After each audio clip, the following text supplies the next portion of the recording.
Today I wanted to learn a mission of Pirkei Avos, which is what we're learning now. We started again after Shavuos, so now it's chapter 3. If you have a Pirkei Avos, that would be great, although it's a very small quotation and I can just share it with you, and of course you'll remember it. But if you want to look it up, we're looking at chapter 3, excuse me, Mishnah number 2. Oh, 1 second, there's no...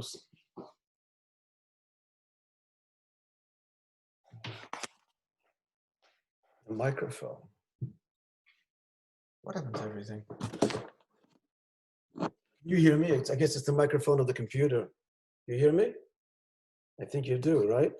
Tell me. Okay, it'll have to do. Yeah, we can hear you, no problem. We can hear you. All right, okay, so it'll be like this. So the second Mishnah reads, and I think you'll guess why I chose it once you hear it, and it goes like this. Rabbi Chanina Sgan Koyanim Omer. Rabbi Chanina, the chief assistant to the high priests. We'll soon tell you why he was only an assistant and not a high priest, a Kohen Gadol himself, even though he was a Kohen. At any rate, this is what he said. Have a mispalel b'shloime shel malchus. Pray for the well-being of government.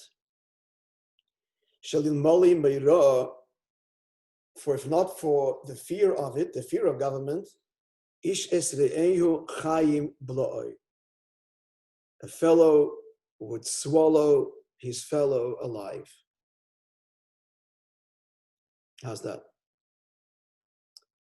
Okay, straightforward meaning, plain meaning speaks for itself. Pray for government, because if not, there would be anarchy.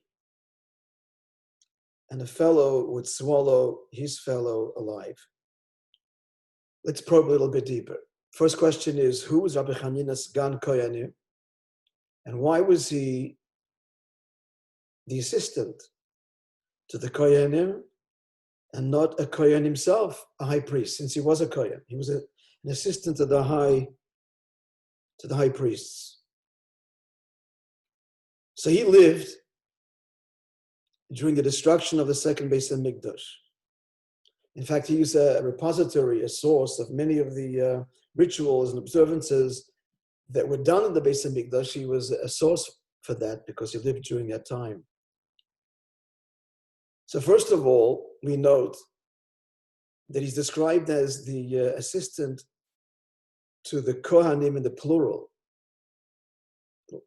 Since we're talking about the high priest, and just say the high priest, why use the plural? Because he lived during the time when it was essentially under Roman rule, even though there was the Beis Hamikdash. And the high priests at the time were largely corrupt, and they had bought their position. They bribed the government to get that position to be high priest. And that's why he never was, because he wasn't about to do that. So he remained simply their assistant. And that also explains why the plural, because there was a big turnover. Because if a high priest is not worthy, and here he is entering the Holy of Holies on Yom Kippur, so if he's not worthy, he either dies then and there or dies in the course of the year. So there was a big turnover of these Kohanim Gedolim during the end of the Second Temple because of the fact that they were corrupt. That answers why plural, and that answers why he was only an assistant. And yet, that gives us a deeper appreciation of his teaching. He lived during a time of corrupt government, Roman government, and even Jewish kings then already were no longer pious.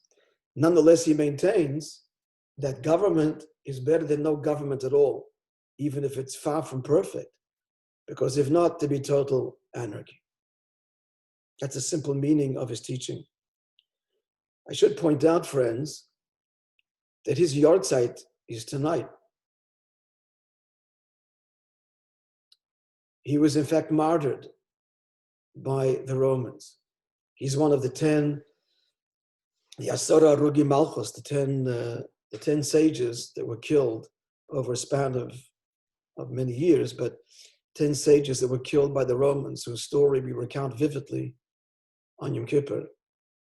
He was killed on the same days Rabbi Shmuel Kohen Gadol, Rabbi Shmuel the high priest, and Rabbi Shimon ben Gamliel. Can I just ask a question? Yeah, sure.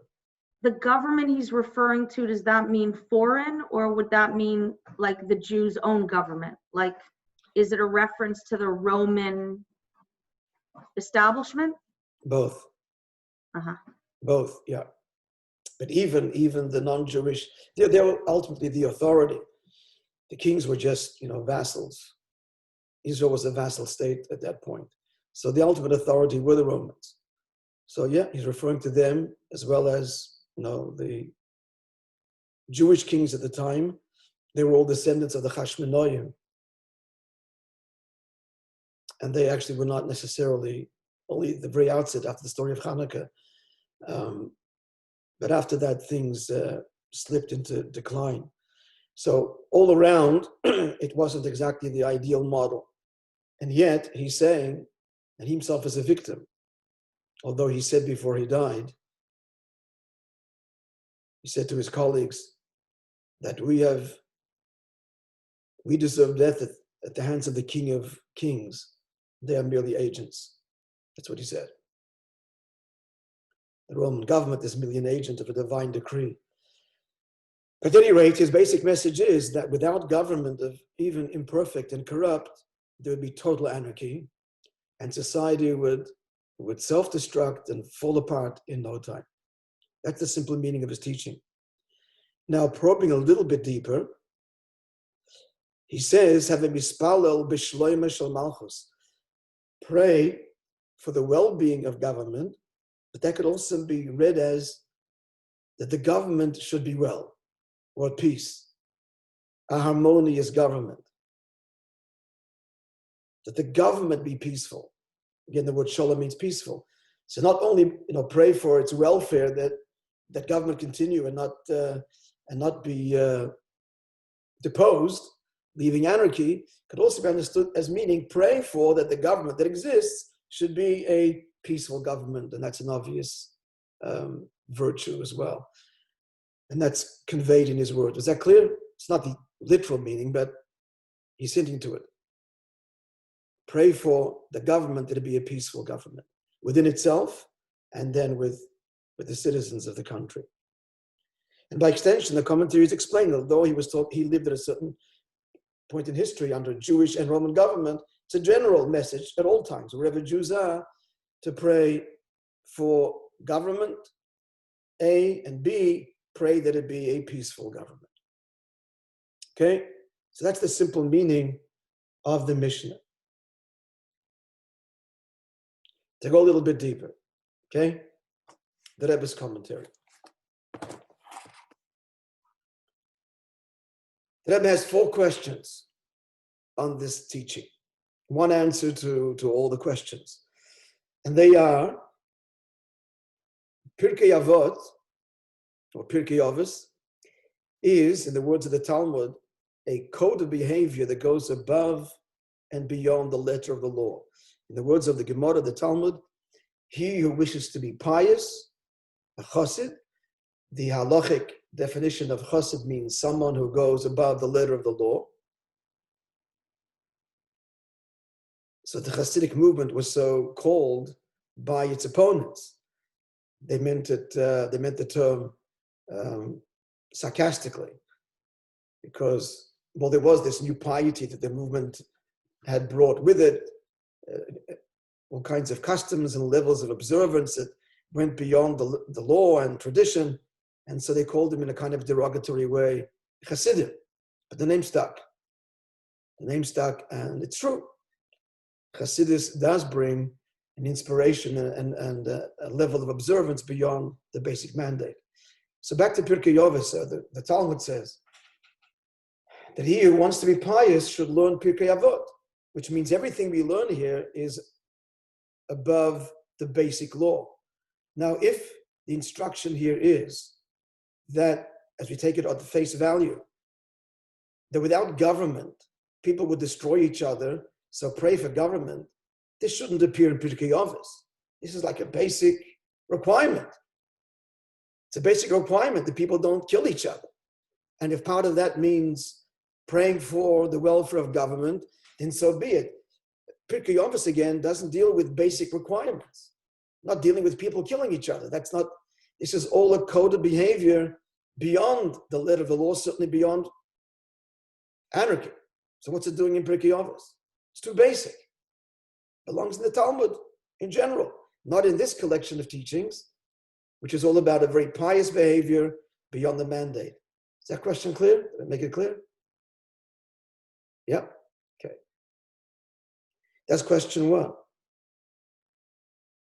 Second question, he says, if not for it, people would swallow each other up alive. That's the term, actually. Ish esre'eyu chayim b'lo'oi. The question is, you mean kill each other? So say so. It's a strange way of describing murder. Swallowing somebody else alive. What is meant by this strange choice of words? That's the second question. Just to go back to this question, either say kill or damage or rob, all kinds of words that would convey clearly, if not for government, people would be looting, say that. But why say a man would swallow his friend alive? Clearly, he's conveying something more than meets the eye. What is it? We'll soon find out. That was the second question. And the third question, who's Pirkei Avos talking to?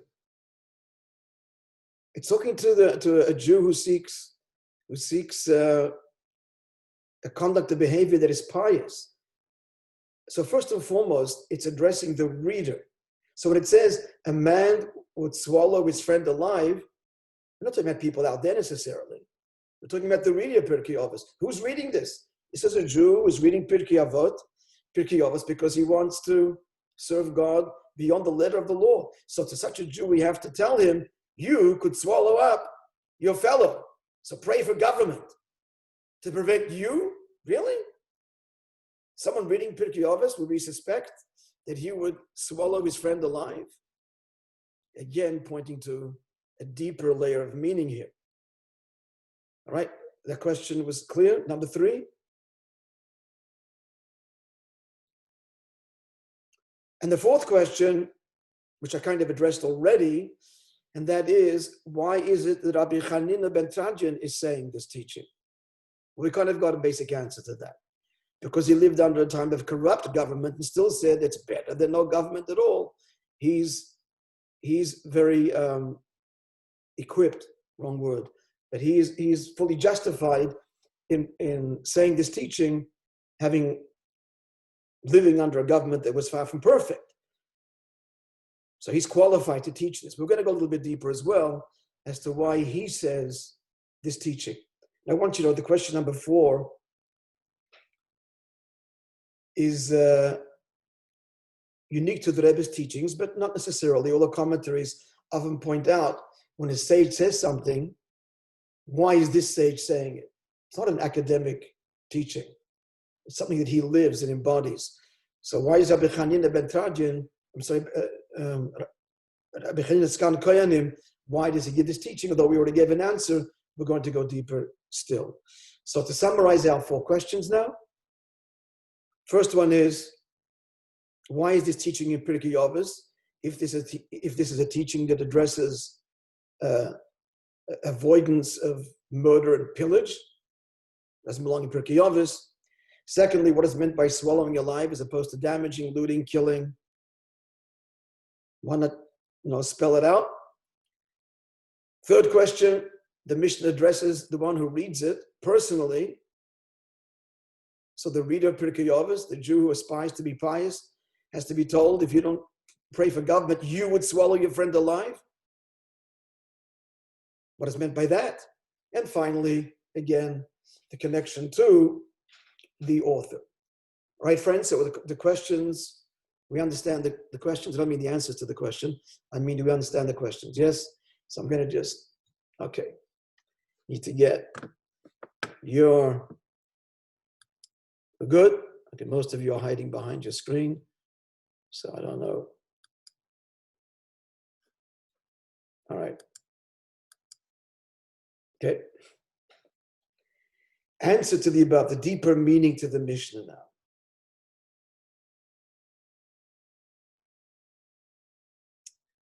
The deeper meaning is we're not talking about damage, looting, killing, destruction of property. No, this is Pirkei Avot. This is, again, a code of behavior that goes beyond the law. It's beyond being civil. So what's it say then? What's the message here?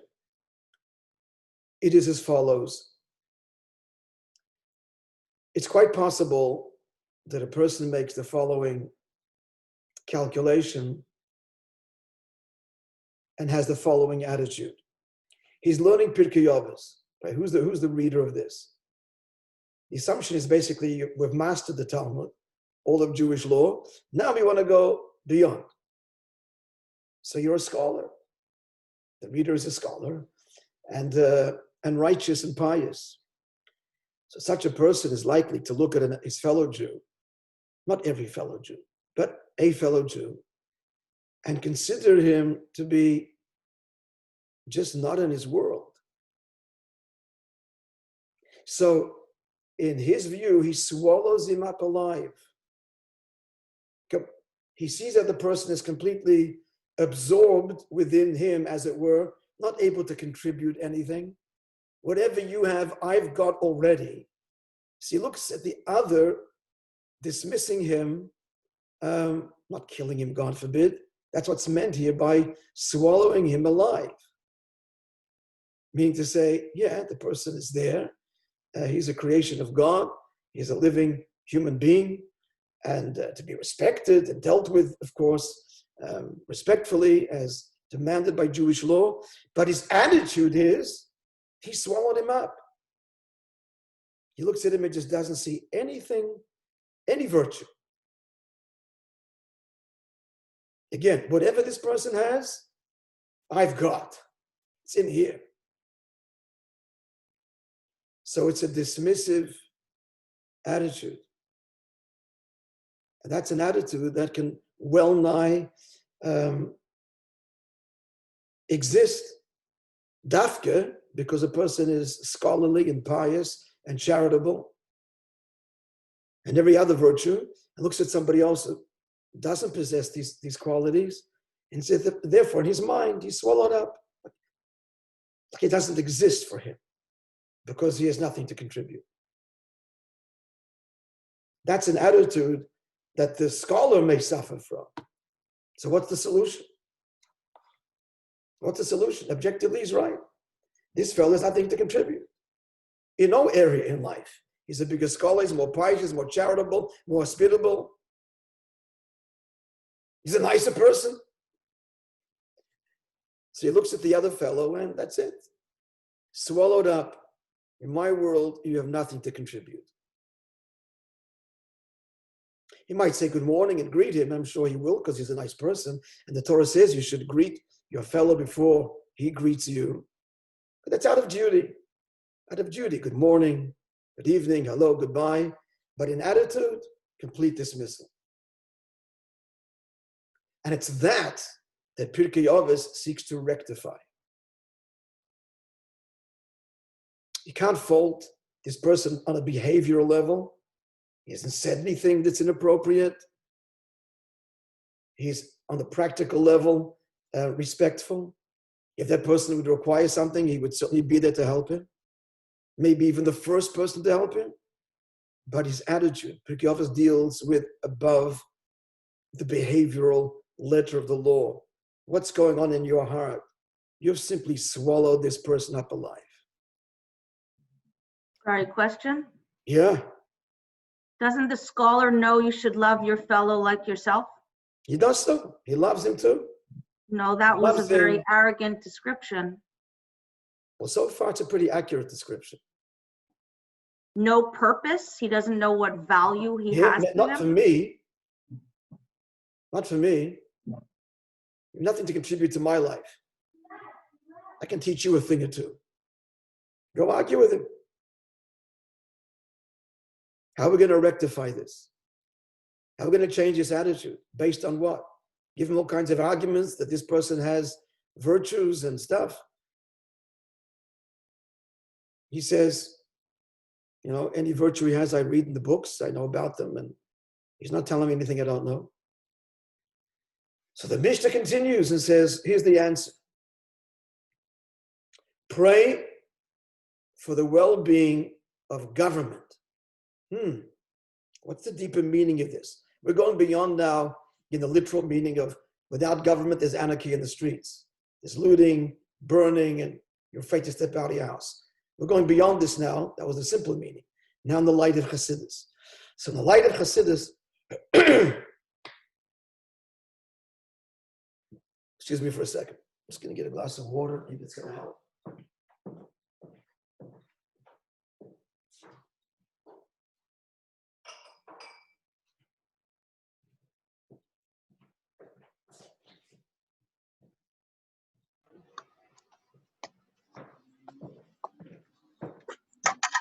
Sorry. Okay, so in the light of Chassidus, I'm going to explain what is meant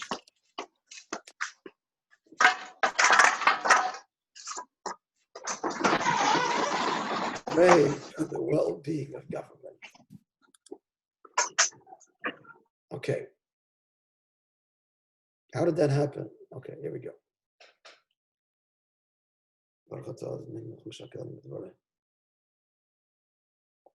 L'chaim, everyone. For my hoarse voice, it's hard to speak. I hope it's not grating on your nerves. All right. So here's the thing. What this person needs to meditate on and pray for divine assistance is the notion of malchus, government. What does this mean? Our sages tell us, the Gemara says, and I want to read the passage to you because it's a beautiful passage.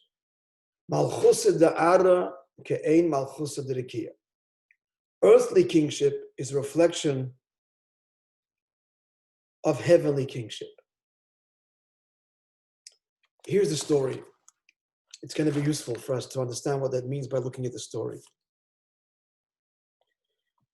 It's tractate Berachos, page 58, folio A. The Talmud, the Gemara relates, Rav Sheshes was full of light. What that means in Talmudic language is he was blind, couldn't see. That's how the Talmud describes someone who's blind. Actually, on a physical level, I'm not a doctor, but I think blindness often means that whatever filter of light in the eye is open and the eye is flooded with light, which is why the person cannot see. It's actually too much light. But that's what the Talmud talks about, someone who's blind. So here's the story. So one day everybody was going out to greet the king. And Rav Sheshes rose and went with them as well. A certain Sadducee, this is someone who has rejected the divinity of the oral law. They were a thorn in our midst for a long time, caused lots of trouble. At any rate, this Sadducee met Rav Sheshes, and he said to him, like, why are you going? Can't see anything. And the metaphor he used was, whole pitchers go to the river, but where do broken pitchers go? You're a broken vessel. So why are you going to the river? Why are you going to see the king when you can't see the king? This is all so multi-layered and there's so beautiful meanings here. But anyway, we'll just continue with the story. So Rav Sheshes answered, he said to him, come and see that I know more than you do, or I will see more than you do. Okay? So they're standing there along the road, the highway, the street, and the first troop passes by, and there's a roar of the people.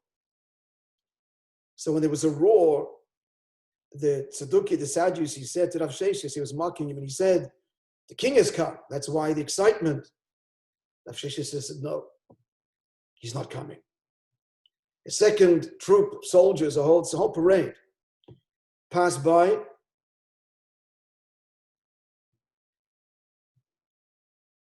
And the same thing.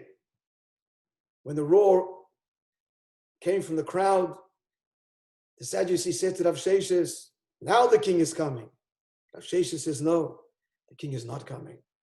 So it happened with the third troop. And then it was quiet.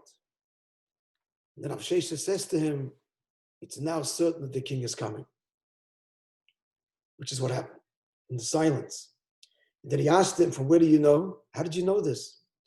So that's what he said to him. And here's the quote, that earthly kingship is a reflection of heavenly kingship, or heavenly royalty. And he quotes the beautiful story in scripture. Where Hashem says to Elijah the prophet, Eliyahu, go out and stand on the mountain before God. And behold, God was passing, and a great powerful wind, smashing mountains and breaking rocks, went before Hashem. But God was not in the wind. And after the wind came an earthquake. Lo barash Hashem, God was not in the earthquake.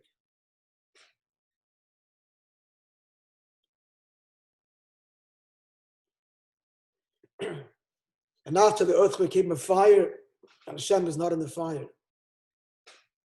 And after the fire was a kol dma madaka, a still, small sound. And Hashem was in that silence. So he knew, and these are three descriptions here, referring to angelic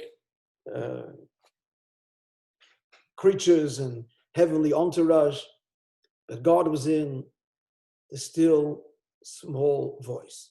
So that's how we learn that the king will appear not in the tumult of the troops and of the people, but in their silence. So from here we learn, this is the source, friends, of this beautiful teaching, that heavenly kingship is a reflection of earthly kingship. And therefore,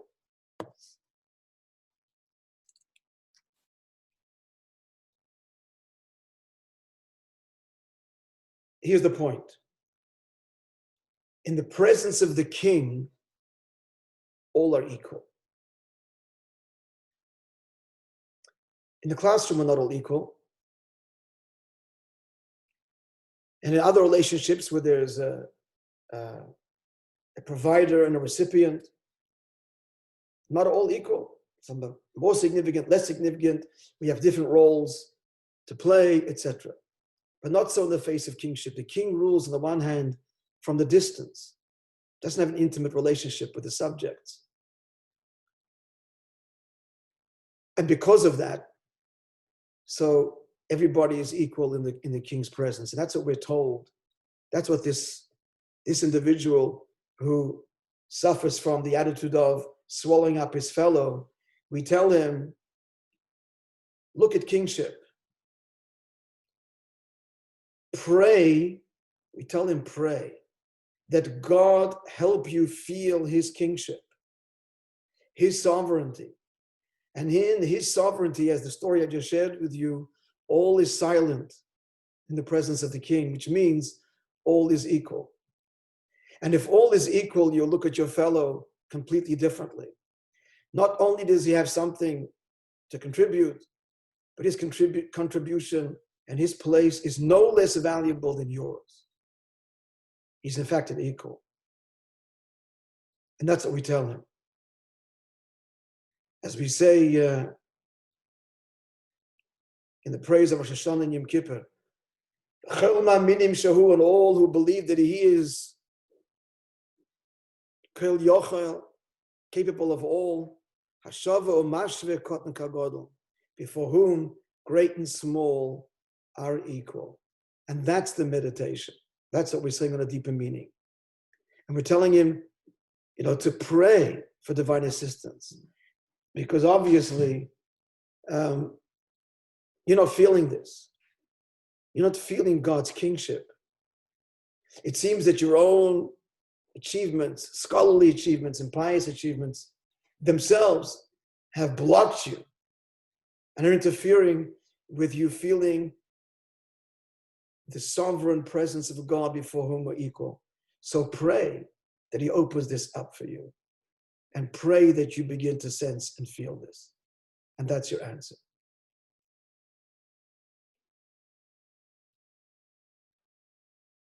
And this is, again, expressed by Chanina Sgan Koyanim, because it's a terrible thing to say, but this is just the reality. He can say it, I can't say it, but he did. So first of all, is at the simple level, as we said earlier, he lived during a time of government, even corrupt government. But in the deeper level now, he accepted his death at the hands of the Roman government because this was a decree of the Supreme King of Kings. Extraordinary level, where complete bittul, self-negation, the presence of the Supreme King of Kings. We are all equally significant and equally insignificant. And therefore, he didn't have why me. The why me did not enter his mind. Rabbi Chanina, because he lived with this awe of God, this complete devotion and surrender like a loyal subject, recognizing that all before the Supreme King of Kings are equal. And therefore, there's no question why me, not somebody else. Didn't consider himself fundamentally superior or more valuable than any other Jew. And accepted the decree with love and with full acceptance. We're kind of clear, folks. Yes? Yeah? Yep. Just a feedback. Now we have some time, so I thought to share with you a story that also a famous story, beautiful story, where this idea that earthly kingship is a reflection of heavenly kingship is central to the story. Would you like to hear it? Yeah. Okay. Sure. This story was related by the Rebbe Rashab, that's the previous Rebbe's father. It's actually one of two stories. I'll just tell you the second one. And these two stories were what convinced Rab Meir Rafals. Who's Rab Meir Rafals? Rab Meir Rafals was one of the distinguished leaders of the Vilna Jewish community. We're going back now during the time of the Alter Rebbe, where the opposition to the Hasidic movement was fierce and headquartered in Vilna. And he was a very wealthy man, one of the leaders of the community, called the Parnas Chodesh, because Parnas Chodesh means the sustainer of the month. He 1 month of the year, he literally paid for all of the community needs he paid for. So there were two stories that he personally experienced. In the end, he became one of the greatest Hasidim of the Alter Rebbe. And I'll tell you the second one. The first one is also a beautiful story that involves, but we're just running out of time, a woman whose husband had run away, and somehow he was involved in the Alter Rebbe's instruction, integral to it all. But after all was said and done, he thought perhaps it was a matter of coincidence and never shared with anybody what had happened with that woman, but still in the back of his mind, maybe that's Hasidic Rebbe, there's more to it than what they say. Anyway, here's the second story.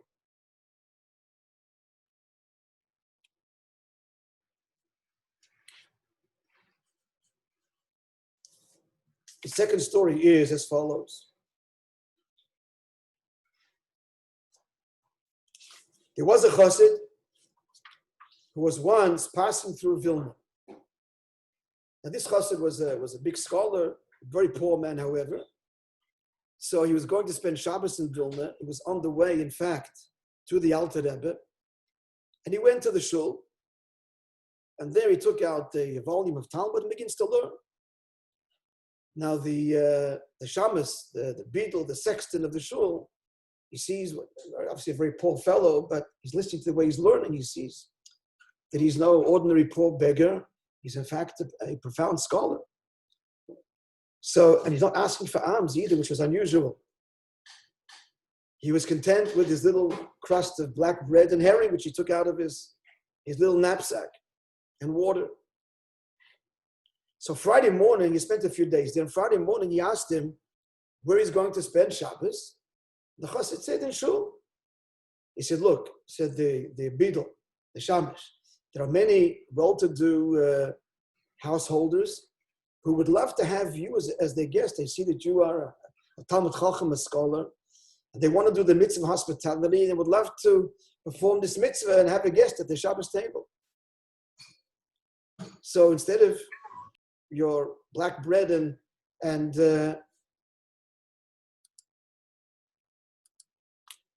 herring, you'll have a proper Shabbos meal.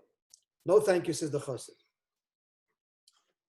But the Shabbos had related his conversation to a particularly learned and wealthy balabas in Vilna. Now he was intrigued and he wanted very much to have this chassid as his guest. So he asked the rabbi, the rav of the shul, to come with him and ask this chassid to be his guest. Now they're all making such a big fuss. Okay, fine. He'll be the guest, but on condition that he'll sleep in the shul, the back in the bench. So it was a beautiful Shabbos. Friday night, the table was rich with Torah discussion, and the host was thrilled that he had such an incredible guest at his table.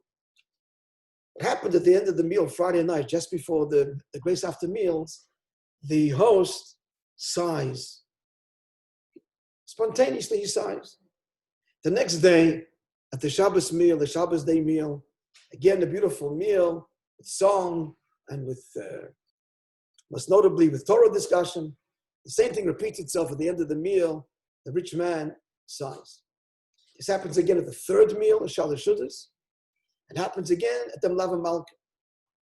So when Shabbos is over, the chassid says, I have to ask you, thank you for your hospitality, but I noticed that you sighed spontaneously at the end of the meal, as the meal drew to a close and we're about to say the grace after meals. What is it that ails you? Tell me.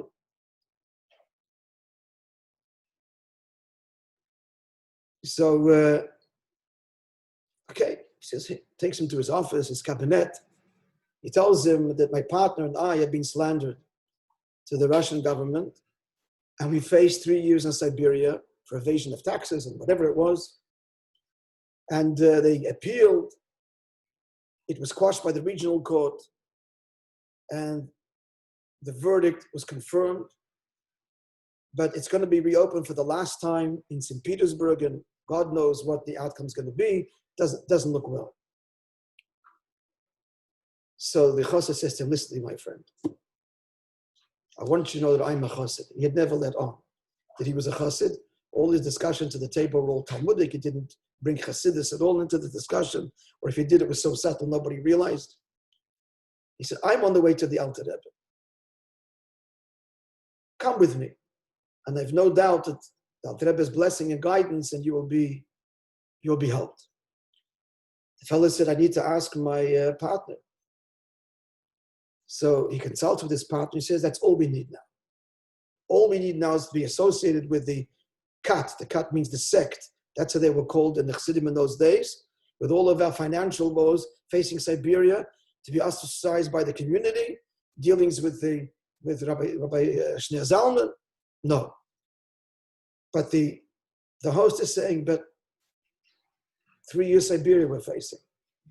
You know what? Let's go to the mayor of Falls, the respected community leader, and see what he says. And I told you before that mayor of Falls already had a story that he was keeping under wraps. He wasn't sure whether it was coincidence, I didn't go into the story to you, or really, it was the Alter Rebbe that saw where this woman's renegade runaway husband was and directed me to find him. So he says, knowing this, maybe there's something to this. He says, you know what, fellas, go. Go with the chassid to the Yosh. So they went. They come to the Alter Rebbe. And the Alter Rebbe hears out this story. And this is what he says. He says, I see you're men of learning.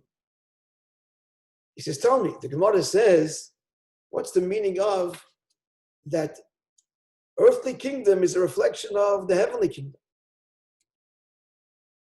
They came here for a Talmudic discussion.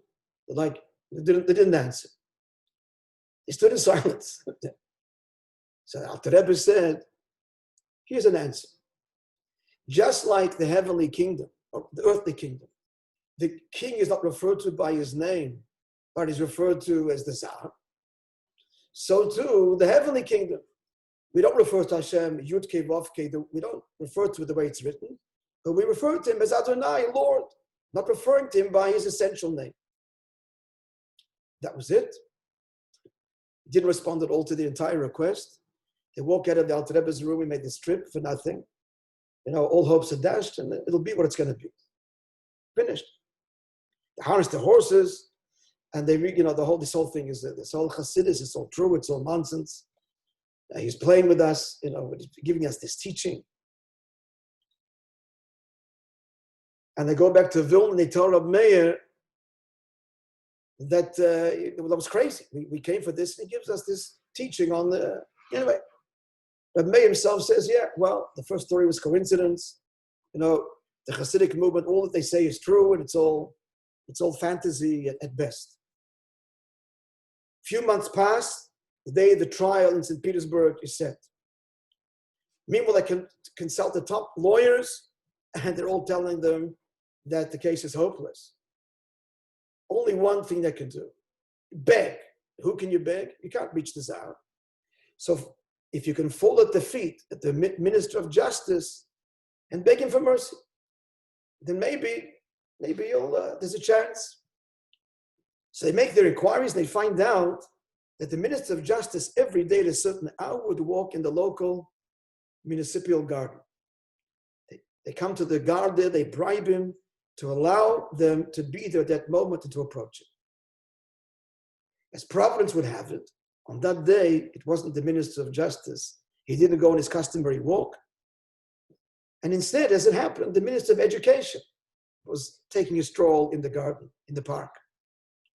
So the guard is telling them, waving, it's not the guy. You're wasting your time. They misinterpreted the wave. They thought it was, this is him. So, appear. So the two fellas approach the Minister of Education. They fall at his feet. And they beg him for mercy. We are framed. And so the minister says, gentlemen, you've made a mistake. This is the domain of my colleague, the Minister of Justice. I'm the Minister of Education. So the Jews, downhearted, disappointed, take their leave. But then the minister turns to the guard, the fellow in charge of the garden. He says, bring those Jews back. I need to speak to them. So he runs, and he's afraid. He's afraid. They're afraid. What's happening now? They come back to the Minister of Education, who says as follows: I can see from the way you dress and the way you speak that you are scholars. Now, I have a question. The Tsar asked me this question, and I didn't have an answer, and maybe you'll have a satisfactory answer. What was the question? The Tsar was all interested, of course, in anything in Judaism that had to do with monarchy. So he was told that there's a quote in the Talmud that says that earthly monarchy is a reflection, is similar to heavenly monarchy. What does it mean? They hear this, they're like thunderstruck. And so they espouse the Alter Rebbe's answer. That just like God's not referred to by his name, his actual name, but we call him the Lord, so too the king, the Tsar, isn't referred to by his name, but by Tsar, king. Beautiful answer. So now they realize that the providence in the Alter Rebbe's answer, you can guess the rest of the story. The Minister of Education then reports in his next discussion with the king, said, I want you to know that there's soon going to be a case brought to your attention. 2 Jews and facing these charges. I met with them. They're very fine, upstanding people and scholars. And in fact, they gave me an answer to the question that you'd asked me the other day. And perhaps the king would be so inclined as to dismiss the case, which the king did. End of the story is, so the case was dismissed. The story got back to Rabbi Meir Rafal's, and this convinced him that Rabbi Meir Rafal's became one of the greatest Hasidim of the Alter Rebbe. That all ties in conclusion with the whole nature of God being king. We describe God many ways. Father, the most common way. And then there's God is our spouse, friend. There's all kinds of relationships. But the king relationship is unique. Malchus is unique. Because Malchus is on the one hand very distant. As we just heard in the story now, we don't refer to the king by his name. It's another name altogether. But the truth is that in this external distance, where everybody is equal, as we taught earlier, this is the meditation, the prayer that the arrogant scholar needs to appreciate and inculcate. And that is that on one hand, we're all equal and no differentiation, which implies some kind of a distant, not intimate relationship. The truth is that the deepest, most intimate relationship is, in fact, on an essence level, the relationship between the king and his subjects, even though externally it's distant. And that is for another time. But at any rate, we have explained, I hope, successfully the deeper meaning of the Mishnah in the light of Chassidus. We explained it first on its simple meaning, the historical context, and I hope that we have something that we can take back within our personal lives. Thank you all for listening.